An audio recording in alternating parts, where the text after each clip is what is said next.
A ver, el lema solo sí es sí es un lema que surge en el contexto norteamericano hace ya bastante tiempo, es decir, no, en el contexto español lo oímos desde hace poco, pero es importado del contexto norteamericano, donde ha existido desde hace bastante tiempo y creo que para entender su nacimiento hay que ir, que es lo que hago en el libro, al contexto de los años 80 y a esto que se conoce como las guerras del sexo, las sex wars, que ha pasado a la historia como fundamentalmente como un debate sobre la pornografía.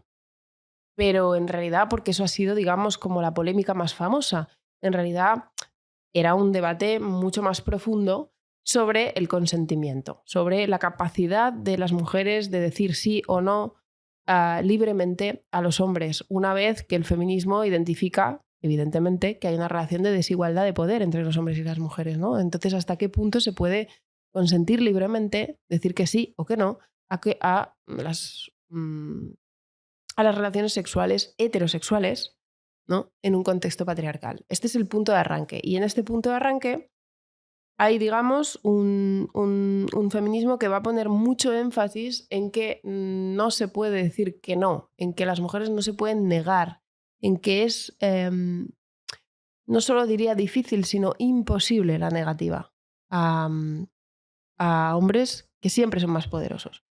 Así que Por yo el creo, problema de la dominación. por el problema de la desigualdad de poder, por el problema de que los hombres son más poderosos, que estamos en una relación jerárquica.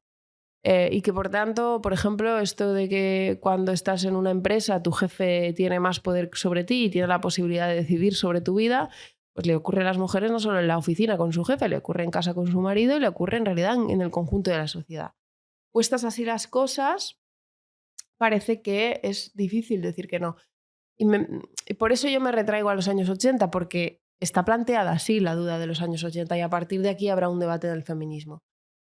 Yo creo que la actual presencia de este lema del solo sí es sí tiene que ver, en efecto, con un análisis por el cual se está diciendo que decir que no es no solo difícil, con lo cual yo estaría de acuerdo, sino creo que estamos yendo hacia la pantalla de que es imposible. O digamos que en ningún caso o en ningún contexto se podría asumir la posibilidad de decir que no. Es decir, que ya no es en un territorio acotado donde la negativa no es posible.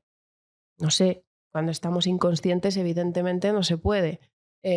Cuando estamos bajo coacción y amenaza, es decir, si alguien te pregunta si quieres algo y tiene un hacha o un cuchillo al lado, pues evidentemente está viciado. No, ya es, digamos, una extrapolación de esa circunstancia al mundo en general. El mundo en general parece un mundo en el que las mujeres no podemos decir que no. Y esto es lo que está explicando el abandono de un lema que hasta ahora había sido un lema feminista muy utilizado, que era decir no es no, en el sentido de decir cuando yo digo que no, ese no significa un límite. Pero cuando yo digo que no, es decir, ese lema presupone la posibilidad de decir que no, evidentemente. Estamos yendo hacia un escenario en el que se está buscando el sí de las mujeres. ¿Por qué? Bajo la cláusula más o menos implícita, más o menos explicitada, de que decir que no no es posible, ¿no? Y en ese sentido, yo lo que creo que estamos dando un salto cualitativo. No sé si estamos siendo muy conscientes de hasta qué punto, digamos, son lemas que dibujan caminos diferentes, no convergentes, diría, y no sé si estamos siendo conscientes del todo de qué nos estamos jugando en esa elección, y es lo que quería explicar en el libro. Yo creo, en primer lugar, que hay que huir, en cualquier caso, hay que poner en cuestión y hay que criticar sin piedad una mirada del sexo por la cual se considere que siempre y en todo caso las mujeres pueden decir que no hay ningún contexto amenazante, que no hay ningún contexto coactivo, que no hay ninguna situación que ponga en cuestión nuestro consentimiento.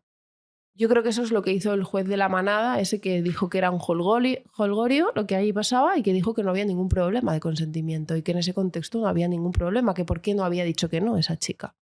Creo que esa es una mirada patriarcal, claramente, porque creo que una mirada más atenta a esa situación identificaba, como identificó el Tribunal Supremo en la sentencia final, que era un contexto de coacción y de amenaza. Y por tanto, como dice la sentencia, en ese contexto no se podía decir que no. Pero ¿quién decide si se podía decir que no realmente? ¿El Supremo? ¿Tú? ¿El primer juez de Navarra? ¿O la chica? No, en el caso en el que estemos ante un caso judicial, el juez, el tribunal, ha de determinar si ese es un contexto en el que se puede decir que sí o que no. Evidentemente, esto es parte del juicio. Pero eso forma parte del juicio y además del juicio, o sea, de los dos juicios, del juicio jurídico y del juicio moral. Claro.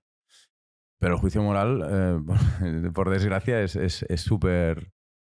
Bueno, pero esto es un problema que le pasa al derecho siempre, ¿no? Sí, es un problema que tiene el derecho. Es un problema que tiene el derecho que lo hacen los seres humanos, sí. no las máquinas. La izquierda, en un momento dado, o vamos, a lo largo de la historia, lo que ha ido haciendo es construir garantías, ¿no? El garantismo, ¿no? El solo sí es sí como forma de protección garantista de las víctimas de abuso, de violencia sexual. ¿Qué tipo de problemas plantea? En fin, te he interrumpido. Si quieres, sigue con la cuestión de qué está en juego, de qué está en juego en cada caso. Pero sí que es verdad que me interesa entender, más allá de lo interesante que pueda ser teóricamente el no es no, y digamos la filosofía política o ¿sí? ¿no? La filosofía política que pueda haber detrás del no es no, qué tipo de problemas concretos puede generarnos y te pongo el solo ejemplos. sí es sí. Sí. Bueno, estoy poniendo el ejemplo de la manada, que es súper concreto. O sea, de hecho, voy a ese ejemplo porque todos lo tenemos en la cabeza. O sea, es un ejemplo en el cual, sin que exista una ley del solo sí es sí, precisamente se requiere consentimiento y además se está atento a que en algunos contextos no se puede decir que no.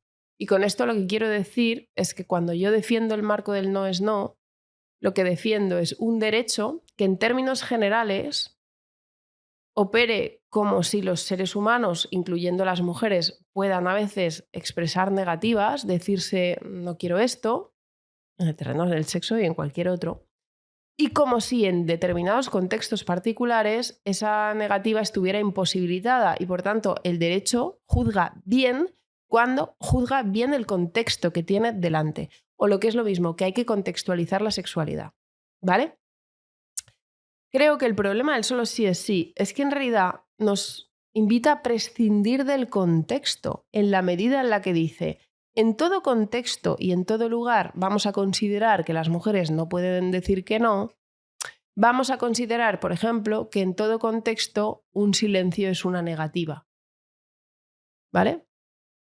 Yo creo que en el marco del no es no, no siempre en todo contexto un silencio es una negativa. Por ejemplo, en un contexto donde dos personas tienen una práctica sadomasoquista que se considera que ha sido consentida, entre otras cosas, el juego consiste en que si no dices nada, es consentido. Esto forma parte de una cosa que es el sadomasoquismo, donde lo que es fundamental es que exista la posibilidad de decir que no. De hecho, hasta hay una palabra de seguridad para salir de esa situación. Y evidentemente, el sadomasoquismo es una cultura del consentimiento. Nadie dirá que estamos fuera del marco del consentimiento. Pero es una cultura del consentimiento diferente, donde, como todo se juega la posibilidad de decir que no, un silencio en determinado contexto, en uno muy limitado, puede significar una aceptación. Ahora se nos está diciendo, no, vamos a pasar a la presuposición general por parte del derecho de que nunca y en ningún contexto se puede decir que no. El problema fundamental de esto es que, uno, invita al derecho a dejar de juzgar el contexto y, a mi juicio, un derecho siempre juzga peor si no juzga el caso, o sea, el caso concreto, y trata de imponer reglas. Y por otro lado, es una regla que adolece de una contradicción absolutamente nuclear. Porque cuando en un contexto no se puede decir que no, en realidad no se puede decir que sí. De hecho, yo diría que si analizamos que el contexto del caso de la manada es de coacción y amenaza, nos tendría que haber dado igual, incluso si ella hubiera dicho que sí. O sea, si yo entro en mi casa y hay un señor con una pistola en la mano y me pregunta ¿a qué quieres sentarte en el sofá conmigo? Yo a lo mejor digo sí. Espero que en un tribunal, en un juicio, ese sí no juegue contra mí. Espero que se me exima de cualquier tipo de peso por haber dicho ese sí, precisamente porque estoy en una situación de coacción y amenaza. Un sí bajo amenaza no significa nada, debe ser invalidado. Entonces la pregunta es, ¿por qué cuando no se puede decir que no, se supone que el sí expresa una especie de libertad o de verdad, ¿no? En realidad es la peor de todas las trampas de hacernos decir que sí. Entonces, claro, la cuestión es que yo creo que tomándonos en serio un escenario donde la negativa no es posible, y por eso yo discuto con Catherine McKinnon, tenemos que discutir yo creo que con alguien muy coherente. Ella es muy coherente, me encanta, es la autora más coherente que está en mi posición contraria y me encanta discutir con adversarios listos, coherentes, consecuentes. Es súper consecuente. Acaba de sacar una entrevista que salía ayer porque ha escrito un nuevo libro que se llama Contra el consentimiento, evidentemente, y ella dice, no todo sí es un sí. Obviamente, es una autora que llega hasta sus últimas consecuencias y dice, evidentemente un sí no tiene validez. Y por eso una abolicionista de la prostitución defiende que le da igual que una trabajadora sexual diga que sí. Considera que está secuestrada, que ese sí está dicho bajo coacción, bajo la amenaza de una desigualdad estructural de los hombres sobre las mujeres y por tanto en realidad da absolutamente igual el sí y no tiene ninguna validez jurídica. Y yo lo que digo es, vale, seamos consecuentes. Si el no es posible, el sí no significa nada. Asumamos ese marco en el cual la voluntad de las mujeres ha quedado invalidada para decir no y para decir sí. Y entonces no digamos que esto tiene nada que ver con el consentimiento. Nos estamos cargando el consentimiento.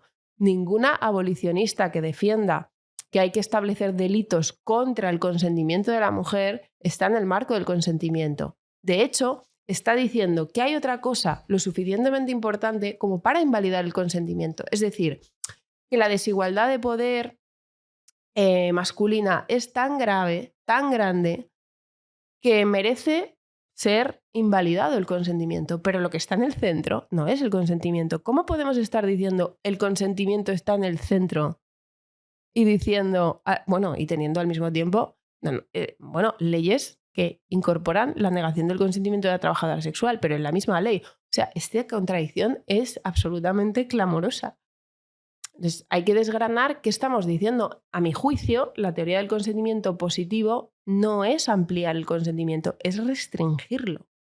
Y creo que quien siempre defendió el consentimiento es el feminismo pro-sex, que dijo, mira, la trabajadora sexual o la mujer sadomasoquista, mientras consientan, nadie se puede meter en el objeto de ese pacto.